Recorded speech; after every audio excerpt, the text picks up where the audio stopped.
지금 뭐 예배 시간이니까 뭐 소개하는 옛날 얘기 다 생략하고, 목사님 처음 만난 게 벌써 40년이 훨씬 넘은 것 같습니다.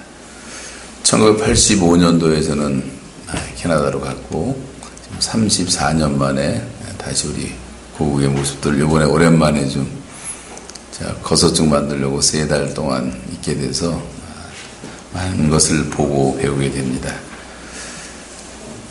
그래서 저는 아까 얘기했던 것처럼 26년 만에 응답을 받고 평양에 들어가기 시작한 것이 97년도고, 정확히 말하면 95년도부터 우리가 이제 북한 선교를 시작을 했습니다. 그래서 제가 북한을 다녀온 곳도 한 150번 이상을 다녔고, 20년 동안 저희 교회는 최선을 다해서 굶어 죽어가는 우리 동족을 그래도 살려야 되지 않겠냐. 살아 있어야지 들어가서 전도도 하고 교회도 세우지. 다 죽은 다음에 뭐 하겠냐. 그래서 우리 교인들 수백 명이 저를 늘 같이 따라다녔습니다. 그렇게 해오는 동안에 많은 교회들도 함께 동참해줬고, 또 많은 사업가들도 동참해줬고, 그래서 저희 교회가 그동안 북한 선교에 쓴 것을 돈으로 환산하니까 약 한 5천만 달러, 그러니까 우리나라도 한 550억 정도가 됐습니다. 우리가 국가들이 하는 것보다 더 많이 하자. 근데 그런 배경과 내용을 얘기를 자세히 해야 될 텐데, 시간이 없으니까 이제 오후 예배 때는 좀 여유가 있으니까 그때 더 하고, 또 제가 찍어온 영상들도 여러분 직접 보시면 도움이 될 거예요. 그래서 그런 것도 좀 보여드리고 하겠습니다. 그렇게 해왔는데 왜 잡혔는가? 저는 제가 잡히는 건 꿈도 못 꿨죠. 하도 도와달라고 그 2015년 1월에 장관급 되는 사람이 여러 번 전화를 해서 할 수 없이 하루만 도와주러 갔다 온다고 하다가 이제 잡혔는데, 그 전에 이제 미국에서 어디서 설교할 때 했던 내용들이 이제 북한으로 흘러 들어가서 그 해커들이 그걸 이제 캐치해가지고 이제 저를 잡기로 작정했던 것 같습니다. 그 내용에는 이제 김일성을 신으로 믿으면 안 되고, 하나님으로 믿으면 안 되고, 김일성 대신 하나님 믿고, 김정일 대신 예수 믿고, 당 대신 교회가 세워지고, 43,000개의 전국에 이렇게 조그만 건물들이 다 지어져 있는데, 혁명사적권이라는데, 혁명사적권에 십자가만 붙이면 다 예배당 된다. 그 말을 했다고 해서 이제 저를 계급적 원수라고 규정을 하고, 계급적 원수는 다 인민의 이름으로 총살시켜버립니다. 그래서 이제 그동안 아무리 좋은 일을 많이 했어도 최고 전원 모독죄에 들어가면 다른 것이 아무 소용이 없어져요, 그날은. 거기다가 이제 그동안 선한 일을 했던 것들이 다 장래에 국가를 전복시키려고 하는 특대형 국가 전복 음모죄다. 그래갖고 처음에 사형을 내렸습니다. 근데 이제 캐나다 시민이었기 때문에 국제 여론 때문에 죽일 수가 없으니까 다시 재판을 번복해서 저를 이제 평생 종신 노동 교화 명령을 내렸어요. 감옥 안에서 실컷 노동이나 하다 죽어라 이 소리죠. 저는 20년 동안 북한을 다니면서 늘 주는 자로만 살았지 북한 주민들이 겪는 고통은 잘 몰랐습니다. 그런데 감옥에 들어가서 제가 고통을 받고 보니까 이렇게들 고생을 하는구나를 알게 된 것이 너무 감사하고, 그래서 이제 기도도 더 실제로 이제 하게 되었죠. 이 고난에 대한 말씀을 먼저 좀 드리면, 여러분 고난이 있고 반대로 번영도 있습니다. 근데 사람들이 대개 100명 중에 99명이 고난은 어느 정도 다 통과를 하고 견뎌내지만 문제는 번영이에요. 번영의 때를 견뎌내는 사람이 거의 없습니다. 그래서 이제 고난에 대한 얘기를 뭐 특별히 할 필요는 없는 것이, 사사기를 봐도 알 수 있고 사울과 솔로몬과 다윗과 이거 다 보면 사울 왕도 처음에는 굉장히 겸손하게 시작했는데 조금 자기가 왕이 되고 유명해지니까 자기 기념비를 세우고 또 하나님 말씀대로 살지 않고 불순종하고, 나중에는 타락하다 보니까 이제 그 어린 아들 같은 다윗을 죽이려고 평생 쫓아다니다가 비참하게 죽게 됩니다만, 나중에는 온갖 별짓을 다 하죠. 가면을 쓰고 점쟁이를 만나기도 하고. 다윗같이 위대한 사람도 말년에 왕이 된 다음에 잠시 타락합니다. 그래서 간음죄, 살인죄를 짓고 가정이 다 풍비박산이 나는 고통도 겪습니다. 솔로몬도 젊을 때는 얼마나 하나님을 잘 경외했습니까? 그런데 이제 부가 찾아오고 지혜가 찾아오고 하니까 타락을 해가지고 온갖 여인들과 더불어 세상의 온갖 잡신들을 다 받아들여서 하나님의 진노를 사고 나라를 두동강이로 만들어 놓고, 이런 얘기들을 우리 성경 안에서 많이 볼 수가 있죠. 우리나라 조선시대의 왕들을 봐도 평균 연령이 45세까지밖에 못 살았는데 30대에 죽은 사람도 많습니다.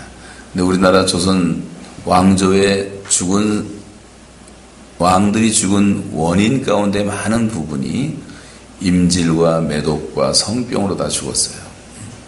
이 사람이 번영할 때가 다 타락할 때입니다. 우리나라 역대 대통령을 봐도 잘 알 수 있잖아요. 우리는 대통령 하게 되면 제일 높은 출세한거로 생각을 하는데, 사실 우리나라 대통령, 그렇게 모든 사람이 부러워하는 대통령이 된 사람들 가운데 초대 대통령조차 망명으로 인생을 끝내고, 대통령 하나는 총 맞아 죽고, 대통령 4사람은 감옥에 갇히고, 대통령 1사람은 산에서 절벽에서 떨어져 자살로 인생을 끝내고, 지금도 탄핵 중에 있고, 문재인 대통령도 불보듯이 뻔하지 않겠습니까? 그런 길을 다 보면서도 왜 걸어갈까? 사람들이 그걸 감당할 만한 사람이 별로 없는데, 장로도 둘씩이나 있었는데 장로님들도 감당을 못했어요. 여러분, 이 번영의 때가 가장 위험한 때입니다. 여러분이 잘 나가고 승진하고 건강하고 성공하고 모든 일이 형통할 때가 제일 위험한 때예요. 저보고 많은 사람들이 북한에서 어떻게, 정확히 말하면 2년 7개월 9일인데 2년 7개월 9일 어떻게 버텼을까? 어떤 사람은 나 같으면 일주일도 못 버티고 죽었을 것이다, 이런 사람들도 있더라고요. 원비아 같은 경우는 미국에서 곱게 자란 청년이었기 때문에, 원비아는 들어가자마자 한 달도 안 돼서 너무 스트레스를 받다가 식중독으로 코마 상태, 식물인간이 돼서 1년 동안 식물인간으로 누워 있었어요. 그러다 다 죽게 되니까 응급조치해서 내보냈는데, 나오자마자 죽어서 미국이 발칵 뒤집혔습니다만, 여러분, 이렇게 우리가 이 모든 게 다 잘 되는 거는 극복하기가 힘들고, 고난은 웬만한 사람들은 다 통과할 수가 있습니다. 욥 같은 사람 보면 평생 고난을 받았지만 아시는 대로 그의 인생의 마지막은 다 정말 해피엔딩으로 끝나고 있는 것을 볼 수가 있습니다. 사도 바울도 수많은 고난을 겪었지만 마지막에 하나님이 들어서 그 당시에 세계의 복음화라고 하는 로마로 들여보내어서 하나님의 일을 하게 하신 것도 볼 수가 있고, 요셉이라는 사람도 형들한테 배신당하고 팔려가고 노예생활하고 감옥에 가고 수없는 고난을 겪었지만, 그러나 하나님의 시간이 되었을 때 하나님이 수직상승을 시켜서 위대하게 사용하셨고, 그런 사람들이 지금 한둘이 아니지 않습니까? 제가 받은 고난도 조금 생각해 보니까 이게 다 하나님의 참 변장된 축복이었고 정말 감사한 일들이었어요. 제3의 성례라고도 말하는데, 그래서 시편 기자도 고난당한 것이 내게 유익이라 이로써 내가 주의 율례를 배우게 되었나이다 라고 말하고 있고, 고난당하기 전에는 내가 그릇 행하였더니 이제는 주의 말씀을 지킵니다 라고 다 고난이 축복이라고 말하고 있습니다. 시편 66편 10절 이하에도 보면, 하나님이여 주께서 우리를 시험하시되 우리를 단련하시기를 은을 단련함같이 하셨사오며, 하나님이 우리를 끌어 그물에 올리게 하시고 어려운 짐을 우리 허리에 메어 두셨나이다. 그래서 내가 이렇게 물과 불을 통과하였더니 하나님께서 드디어 풍부한 곳으로 나를 이끌어 들이셨나이다. 이런 고백들을 볼 때 우리 인생에 물과 불을 통과할 때가 있는 것입니다. 성경에 보면 도가니는 은을, 풀무는 금을 연단하거니와 나 여호와는 마음을 연단하시니라 했어요. 우리들의 마음이 모든 게 다 문제인데 하나님에 의해서 우리가 마음의 연단을 받게 됩니다. 징계가 당시에는 즐거워 보이지 않고 슬퍼 보이지만 후에 그로 말미암아 연단받은 자들에게는 의와 평강의 열매를 맺느니라. 이 연단을 통해서 하나님의 사람으로 우리가 다 준비되어 가는 것입니다.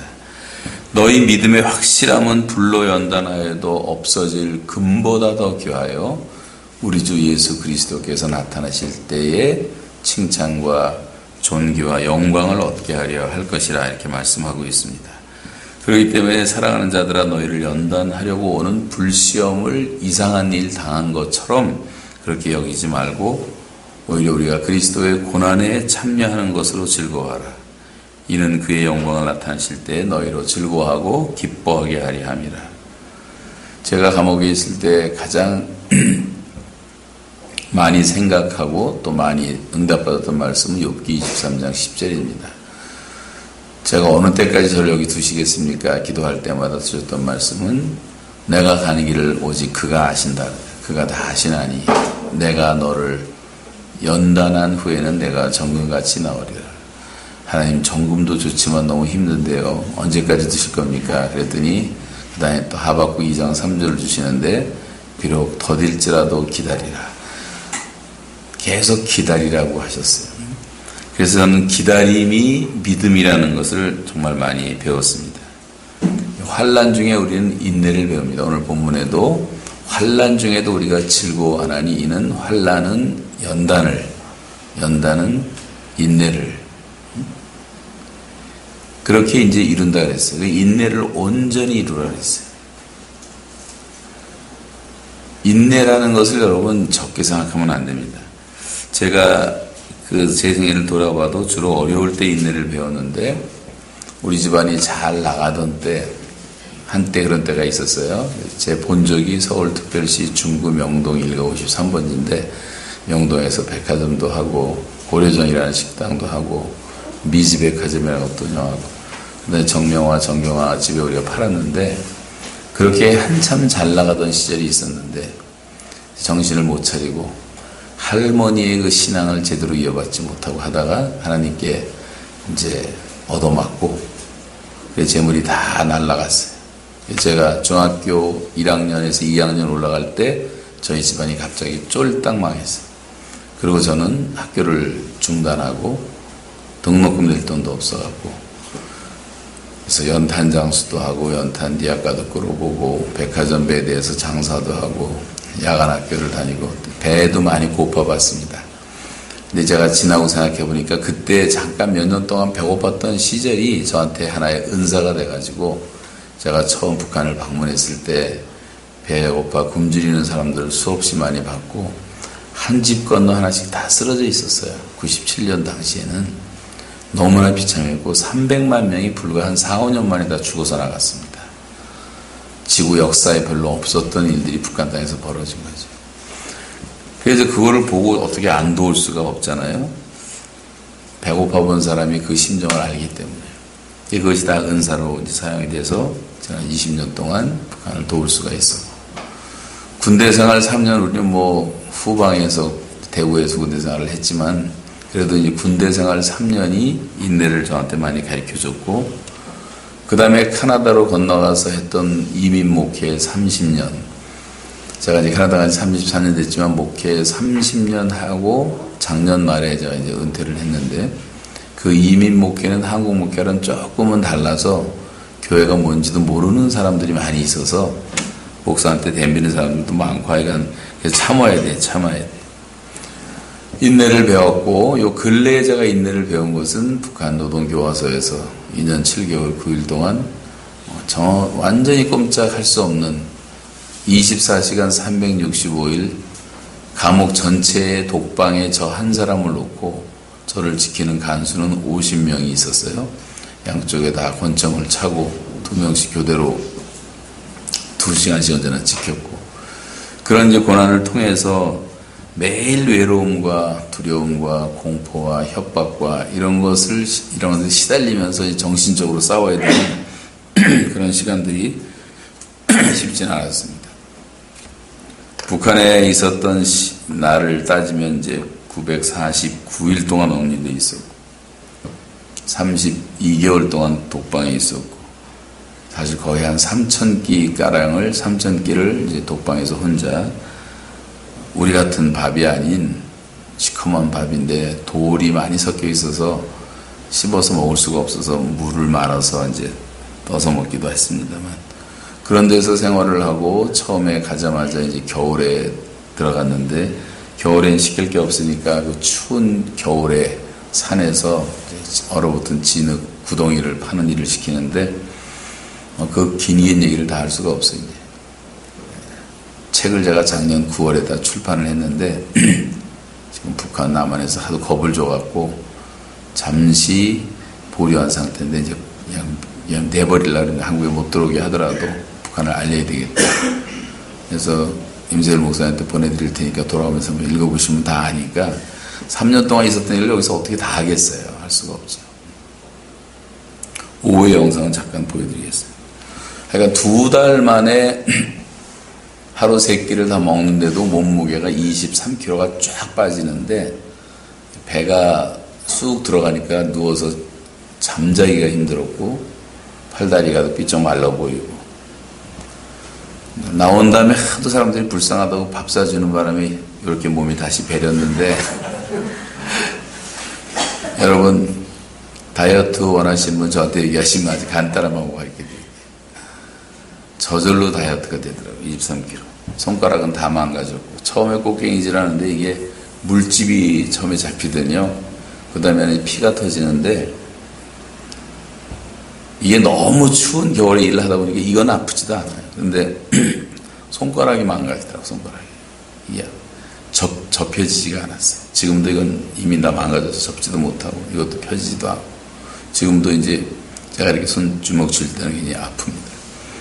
서서히 하나님이 치료해 주시는 것 같아요.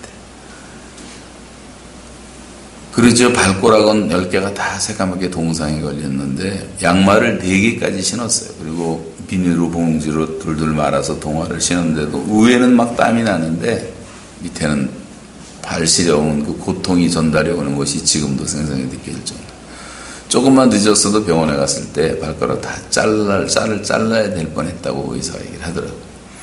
하나님이 감당치 못할 시험을 주지는 않았습니다만, 그러는 가운데 외로움과 싸우고 정신적인 고문, 언어폭력 일삼으면서 내가 하지도 않은 일을 했다고 자백하라고, 국정원에서 돈을 받아서 네가 그런 일을 한 거 아니냐, 미국 CIA가 아니냐, 뭐 별 억압을 다 하고 괴롭히는데, 사람들이 그냥 거짓말로도 자백을 할 수가 있겠다라는 생각이 들더라고요. 그러면서 뭐 종이에다 적어서 다 외우게 해갖고 그걸 발표하게 하고 별짓을 다 시키고, 그러다 풀어주는 줄 알았죠. 그랬더니 풀어준 게 아니라 그렇게 해놓고 저를 사형 선고를 내린 거였어요. 공산당은 변한 게 하나도 없습니다. 그걸 아셔야 돼요. 그리고 공산당이 제일 무서워하는 건 기독교 신앙밖에 없어요. 만약에 김정은이가 남한에 내려오게 되면 기독교인들 다 죽입니다. 1000만 이상 다 죽여버릴 거예요. 이미 스탈린은 6천만을 죽였고, 모택동 시절에는 문화혁명 때 4천만을 죽였고, 루마니아나 동굴아파 보면 다 이렇게 죽였어요. 공산당은 다 계급적 원수들은 죽여서 끝냅니다. 그런 고난이 있었어요. 우리나라에 그런 일이 설마 일어나지 않겠지만, 하도 대한민국의 죄가 넘쳐서 하나님이 한번 심판하신다고 한다면 그런 비극이 찾아올 수도 있지 않겠는가 하는 두려운 생각이 솔직히 많이 들어집니다.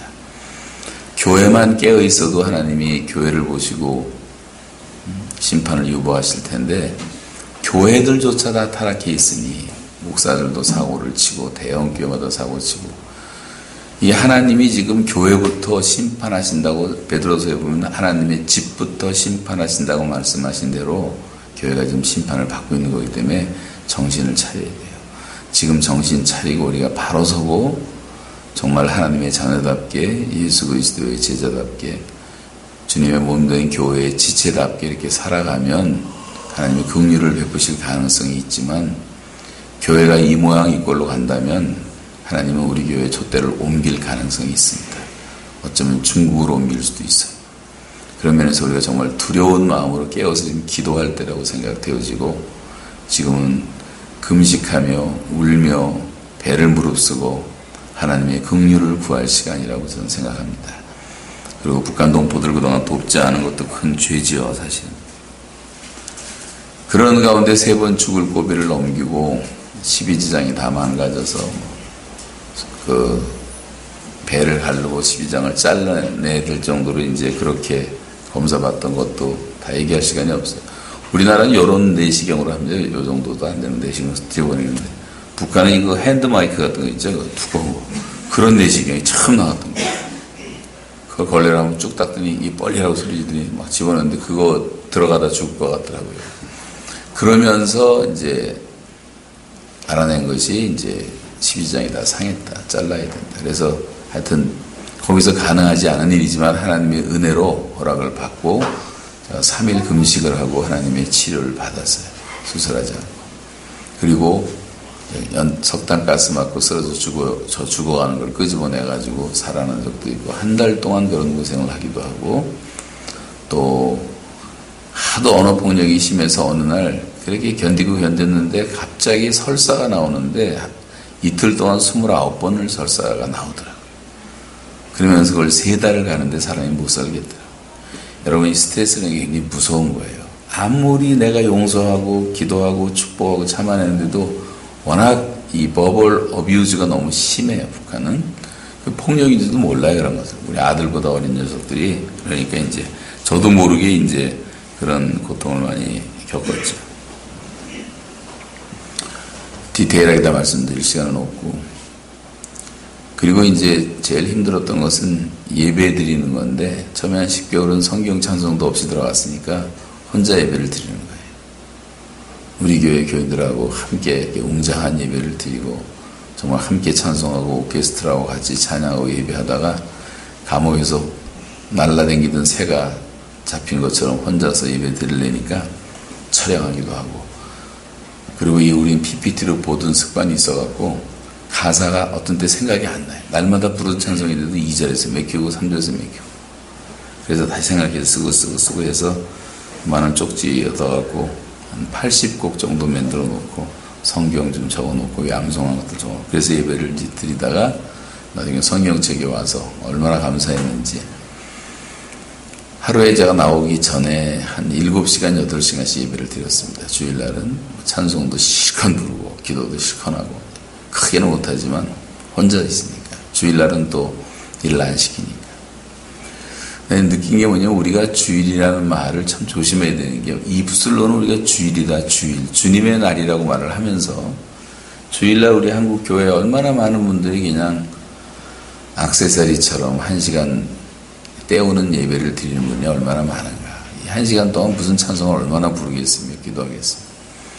우리가 한 주간 동안 살았던 이 모든 것을 하나님 앞에 다 자백해서 버릴 것은 버리고 취할 것은 취하고 충분히 기도하고 정말 내 심령이 뜨거워지기까지 찬양하고 말씀으로 무장하고, 그리고 좀 어려운 교우들 신방도 하고, 이게 정말 주일답게 보내는 교인이 몇 명이나 있을까라는 생각이 들어집니다.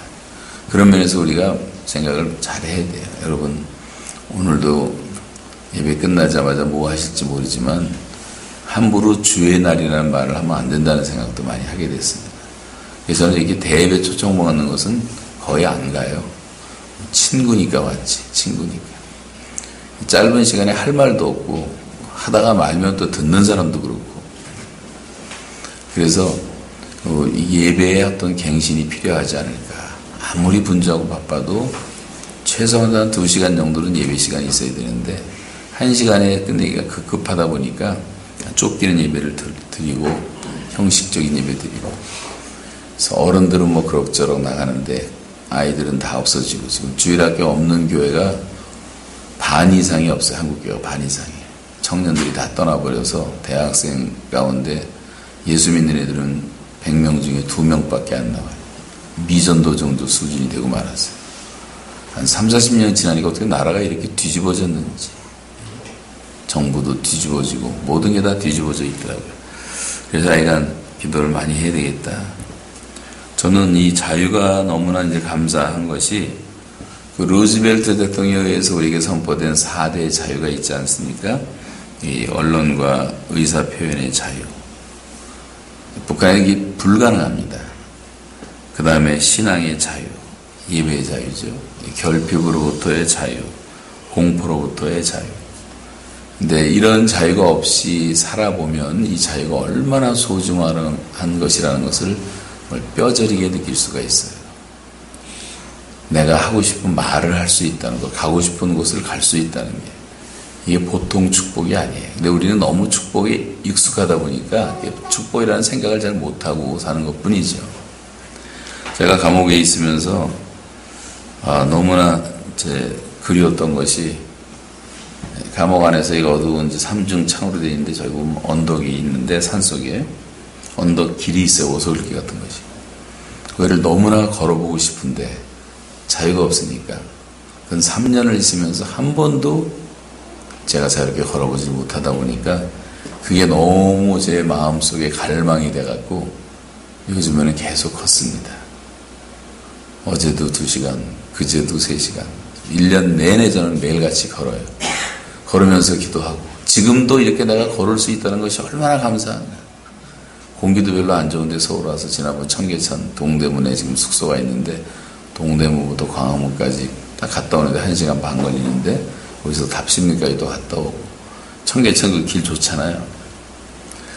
이 교인들이 이런 데 와서 좀 그런 기도를 하면 좋겠다는 생각이 들어요. 걸으면서 여러분 좀 특별한 기도 제목이 있을 때 전교인이 글로 모여가지고 청계천을 걸으면서 나라와 민족을 위해서 기도합시다. 서울을 위해서 기도합시다.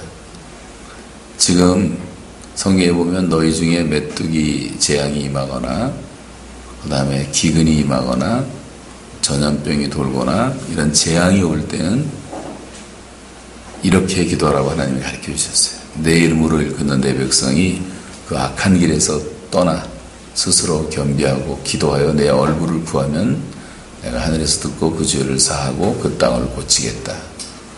저는 이 미세먼지가 절대 우연이라고 생각하지 않습니다. 이거 정말 교회가 기도해야 될 제목이에요. 이 나라에서 어떻게 삽니까? 이런 데서. 살 수가 없을 것 같아요.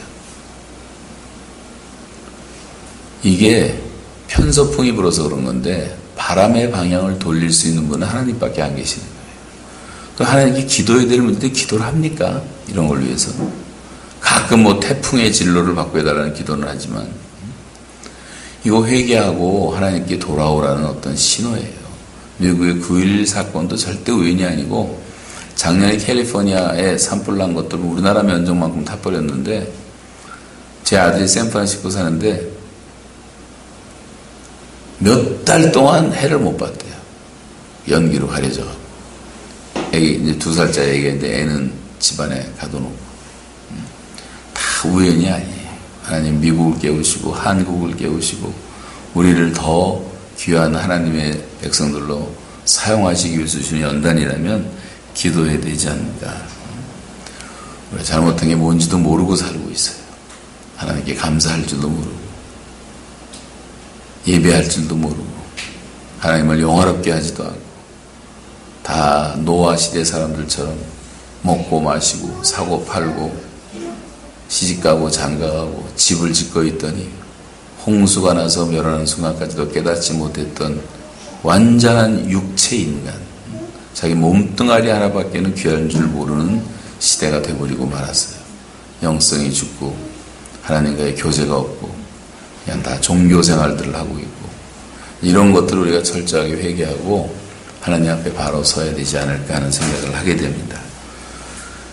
저는 그렇게 감히 말해서 안 되지만 예수님의 고난의 의미를 조금은 알았어요. 지금 우리 사순절을 지나고 있지만 저는 너무 억울하고 너무 모순된 재판을 받았다고 처음에 속이 너무 상했어요. 감옥에서. 어떻게 이런 인간들이 있을까? 그렇게 평생을 제가 희생적으로 도와주고 제가 북한의 약점 잡힐 것은 아무것도 없어요. 극히 조심됩니다.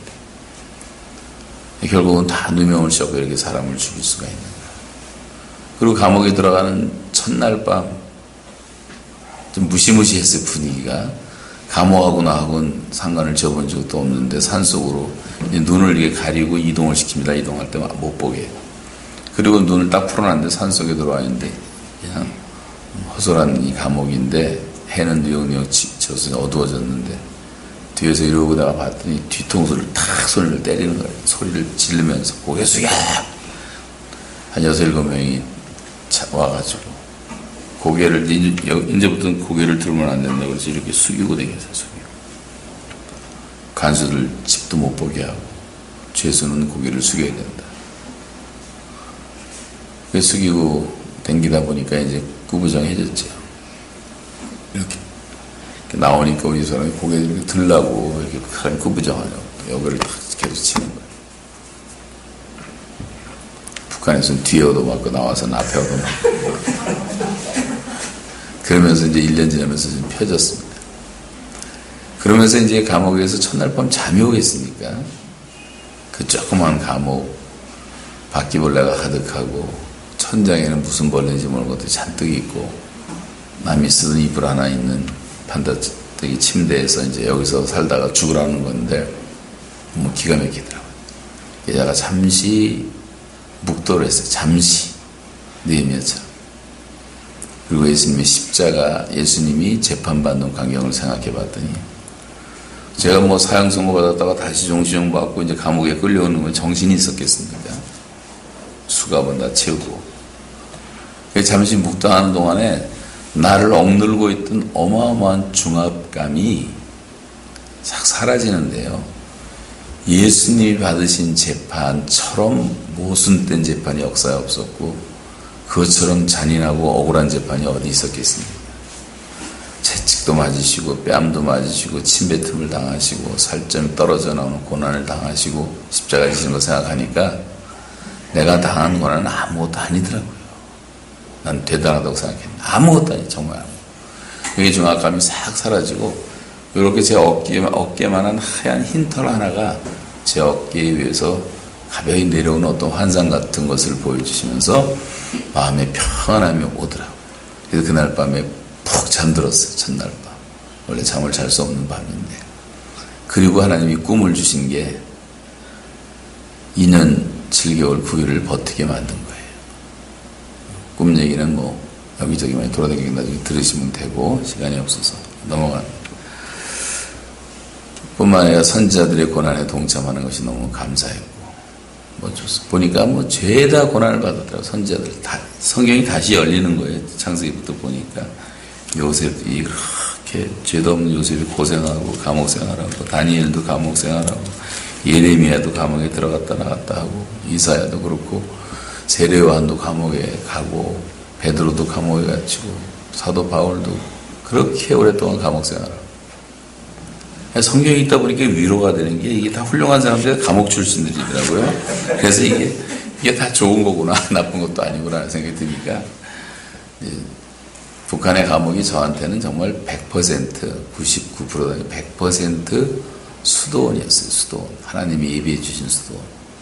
그게 아니었으면 저는 큰일 날 뻔했어요. 하나님이 정신 차리고 이제 바르게 남은 생에 살도록 제가 그 하나님의 뜻과 계획은 아직은 다 모르지만 이민생활하면서 저도 모르게 다 변질돼 있었고 타락했었고 우리 교인들은 다 내가 거룩한 사람이라고 생각을 하고 30명 모이던 교회가 4,000명이 되고 우리 교회 지금 청년들만 한 1,500명이 모입니다. 한국 사람 찾기도 힘든 곳에서 그러다 보니까 저도 모르게 무슨 대단한 사람 된 것처럼 I'm somebody가 된 거지. 북한에 감옥에 들어가니까 그게 다 보여주는데 얼마나 회개가 되는지 선교사 겨우 한 70명 보내놓고 뭐 대단한 것처럼 생각하고 그래서 다 회개하고 이제 남은 생애를 선교사 길러내는 100만 선교사 시대 여는 일을 이제 제가 하나님께 서약을 하고 기도하고 나왔습니다만 그 선지자들의 고난에 동참한 게 감사하고 북한 주민들의 고난에 동참한 것이 너무 감사하고 또 내 안에 있는 모든 죄악의 불순물들을 완전히 다 깨끗하게 제거해 주셔서 죄와 악에서 완전히 떠나게 하시고 순전한 마음을 주시니까 너무 감사했고 그래서 이제 사도들이 말하기를 그 고린도후서 12장 12절에 보시면 사도의 표는 기적과 능력 행한 거 이게 뒤에 나오지만 제일 첫 번째는 인내라고 나와요. 인내가. 그래서 인내를 온전히 이루라 이는 너희를 온전하고 구비하여 조금도 부족함이 없게 하려 함이라.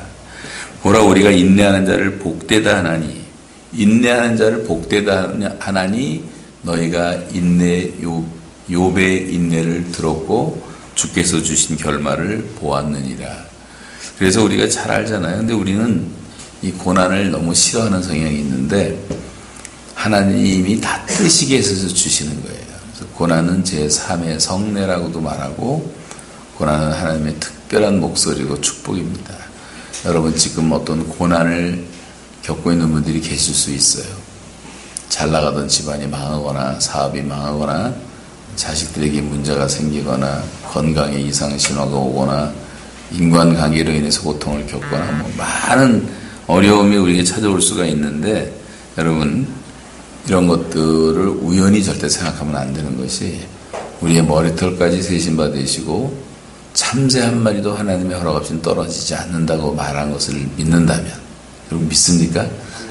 그러면 우리가 내가 당하는 고난은 절대 우연이 아니고 이 지금 분단 70년에 우리 민족이 당하는 이 고난과 고통이 절대 우연이 아니에요. 다 하나님의 섭리 가운데 되어진 일입니다. 우리 민족을 연단시키기 위해서. 여러분 개인도 다 마찬가지예요.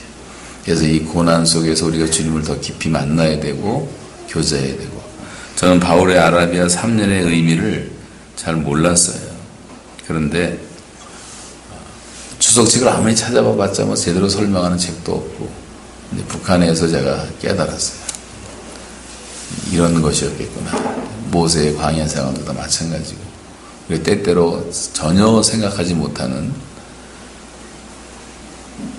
예외의 장소에서 하나님께서 특별하게 훈련시키는 경우들이 많이 있습니다. 그래서 여러분 어려운 당한 것들 너무 이렇게 힘들게 생각하지 마세요. 또 이 고독한 노인들도 많고 외로운 고아들도 있고 소년 소녀 가장들도 있고 남편이 세상을 먼저 떠난 과부들 이혼한 사람들 여러 종류의 독신자들이 우리 주변에 얼마나 많은지 아십니까? 이 인생의 힘겨운 싸움을 하고 있는 사람들 또 감옥에 갇혀 있는 사람들 너무 많고 우리가 그런 것을 잊고 살 때가 많이 있단 말이죠. 내가 다 잘 나간다고 하면 부자의 눈에는 가난한 사람이 안 보이기 때문에 못 떴습니다. 다 물질만 보이기 때문에 그게 보여야 되는데 내가 경험하면 그게 보이기 시작하는 거예요. 감옥에도 가서 전도도 좀 해야 되고 외로운 사람 제가 전화 한 통만 해도 우는 교인들도 있어요. 목사님 어떻게 전화를 다 주셨습니까? 너무 외로우니까 노인들 같은 경우 찾아가면 너무 반가워하고 그래서 여러분이 감옥 생활은 못했다 할지라도 그렇게 늘 감사하고 사시기를 바라고 저는 그래서 이제 목회를 30년 하다가 교회가 성장하고 이것저것 분주하게 지내는 가운데 매너리즘에 빠지게 되었는데 제가 제 자신을 알잖아요. 교인들은 눈치를 못 채도 제가 워낙 1등 배우 노릇을 하니까 배우들이 다 우리 속이지 않습니까? 연속극 보면서 줄줄 짜는데 그 사람들은 그거 다 가짜에 가짜 연기한 거예요. 연기. 우리는 연기에 속아서 운단 말이죠. 또 우리들도 연기하고 있을 수가 있어요. 종교 배우가 돼가고 주일날 모습과 평일날 모습이 다르고 예배드리는 모습과 평상시가 다르고 그래서 제가 여기서 벗어나고 싶어서 그래도 우리 임세일 목사님이랑 젊었을 때 참 순수했거든요. 우리가 막 뜨겁고 산에 가서 기도하고 뭐 민족 복음화 한다고 외치고 그래서 지금까지 그 열정이 있어 얼마나 감사한지 모르고 이 분당 정말 쉽지 않은 곳에서 목회를 하시지만 조금 더 인내하면 하나님께서 역사하시고 교회에 큰 부흥도 주실 줄로 믿습니다. 그 정도 아멘 해갖고 부흥 안 되니까 믿습니까? 믿음대로 되는 거예요. 믿음대로. 제가 해보니까 믿음대로 되는 거예요. 내 입을 넓게 열라 내가 채우리라 그랬어요. 입을 크게 열고 이제 기도하시면 다 됩니다. 그래서 이제 제가 이렇게 살아서는 안 되겠다 해서 수도원에 가서 저는 기도원 형태는 별로 좋아하지 않습니다. 캐톨릭이 나쁘다고 다 버리고 와버렸어요. 우리가 좀 좋은 거 갖고 왔어야 되는데 수도원 같은 거 좀 갖고 왔어야 되는데 그래서 제가 이제 중동 지방의 수도원에 들어가서 한 몇 개월 동안 내가 정말 기도하고 정말 영성을 새롭게 하고 주님과의 첫사랑도 회복하고 영적 청춘도 회복하고 살아야 되겠다. 이제 그런 결심을 했는데 결단을 못하고 계속 그 생각만 하면서 6개월, 1년, 2년, 3년 지나고 있었더니 하나님이 내가 결단할게. 그리고 하나님이 먼저 결단하시고 중동보다 더 좋은 수도원이 있다. 북한이라는 완벽한 수도원에 6개월 갖고 되겠냐. 제가 2년 7개월 살고 나왔더니 우리 집사람은 별로 이렇게 좋아하지도 않아요. 왜 3년 안 채고 안 나옵니다. 그래서 저는 그 고난의 시절이 너무나 감사하고 제가 미워하는 사람은 아무도 없습니다. 이제 그 사람들이 나를 많이 괴롭히고 소리 지르고 고문하고 괴롭혔지만 그 사람들의 죄가 뭐가 있어요? 시키는 대로 한 거고 그 땅에 태어난 죄밖에 더 있겠습니까? 내가 거기서 때는 나도 그랬을 텐데.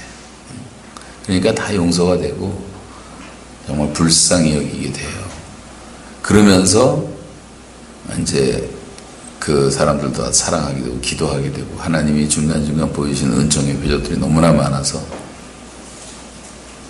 병원에 있을 때 성경책에 와갖고 성경책을 한국말로 한 5번 읽고 영어로 한 번 읽고 찬송가도 1장부터 600장까지 거의 한 그 뭐 딴 아무것도 없으니까 엔터테인먼트인 것이 아무것도 없잖아요. 뭐 텔레비가 있습니까? 라디오가 있습니까? 신문 아무것도 없었어요. 그러니까 성경책 한 권이 있으니까 참 좋더라고요. 어떤 273장 같은 경우는 영어로 부르니까 얼마나 회개가 되고 눈물이 줄줄 나는데 한국말로 부르면 내가 영어를 잘해서가 아니고 가사가 전달이 안 된 게 너무 많고 빠진 게 너무 많아요. 번역으로. 그러면서 찬송을 부르다가 541장을 이제 부르는데 보니까 손양원 목사님이 작사하신 거예요. 꽃이 피는 봄날에만 주의 은혜 있습니까? 열매 맺는 가을에만 주의 사랑이 있습니까? 추운 겨울 죽일 때도 그의 은혜에 변함없고 땀을 쏘는 여름에도 그다음에 추운 겨울 죽일 때도 주의 사랑 변함없네. 솔로몬의 지혜보다 솔로몬의 부귀보다 욥의 고난 더 귀하고 솔로몬의 지혜보다 욥의 인내 더 귀하다. 그래서 믿는 자를 핍박하는 어리석은 사람들아 회개하고 돌아오라. 쭉 가사가 구구절절히 마음에 와닿았고 그 찬송을 정말 많이 불렀어요. 다 외워서 나가서 노동하면서 부르고. 특별히 솔로몬의 지혜보다 욥의 고난 더 귀하고 그 부분이 마음에 더 와닿고. 그래서 제가 나와서 찬송 좀 부르자고 교회 와서 541장 다 부르자 그랬더니 541장을 아는 사람이 없어요. 불러본 교회가 없어요. 아니 어떻게 가장 위대한 순교자 손양원 목사님이 작사한 이 은혜스러운 찬송을 찬송가가 나온 지 10년도 넘는데 어떻게 한 번도 불러보질 않았을까. 기가 막히다는 생각도 들더라고요. 저 혼자 은혜 받고 그래서 어떤 교회는 제가 이 찬송을 부르자 해서 같이 부른 적이 있었습니다만 제가 찬송가를 많이 이제 묵상하다 보니까 발견하는 것들이 많이 있었어요. 우리가 지금 여기 살다 보면 너무 목사님 너무 분주하니까 교인들 신방하고 뭐 운전하고 새벽기도 준비하고 주일 준비하고 성경 공부하고 뭐 다 분주하다 보니까 못하는 거죠. 저는 감옥에 있었으니까 가능한 것이 오직 하나님만 바라볼 수밖에 없었고 노동이 기도니까 노동하면서 기도했고 그러는 가운데 저도 모르게 성경 구절을 외우기 시작하고 찬송가를 외우기 시작하고 제가 CCC 한 13년 있었는데 그때 사역과 30년 목회 사역을 다 머리로 종이 펜이 없으면 머리로 다 기억하면서 강의안들을 정리하기 시작한 것이 그거를 이제 다 외웠어요. 강의안들을 다 외웠어요. 수없이 반복하니까 외워지더라고요. 하나님이 제가 외우는 지혜가 없어 지혜 달라고 했는데 지혜는 안 주시고 주신 응답은 돌에는 새기는 게 최고다 그래갖고 이 돌머리가 좋더라고요. 새기니까 잊어먹어지지가 않아요. 새겨버리니까. 그걸 반복을 하니까. 그래서 강의안을 외운 게 700개를 외웠어요. 나올 때까지. 2년 7개월 9일 동안. 지금 여기 사람들 모아놓고 제가 훈련을 시키는 일을 하려면 6개월 동안 여러분이 밥만 먹고 하루 종일 앉아서 해도 종이 한 장 없이 할 수 있게 외우게 만드셨어요.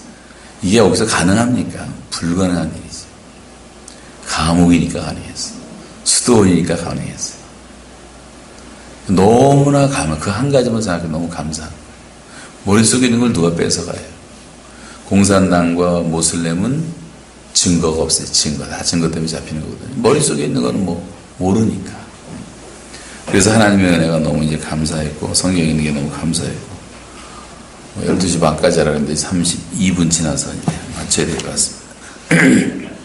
이게 하다 말기 때문에 제가 미안하다, 죄송하고, 걸리는데 언제 그거 다 하겠어요, 돈. 하나님이 다 인력 수급 계획을 세워놓으셨고, 여기 청년에 있고, 여전도 있고, 남전도 있고, 동시적으로 교파 없는 교회를 북한 땅에 세운다는 합의를 보고 다 회개하고 마음이 준비되면 여러분 207개군 10만 단위로 살고 있는데 한 개군에 100개씩만 교회를 세워도 2만 개를 당장 세울 수가 있도록 다 준비가 되어 있어요. 하나님의 계획 속에. 제가 말씀드리지 못한 것이 얼마든지 있어요.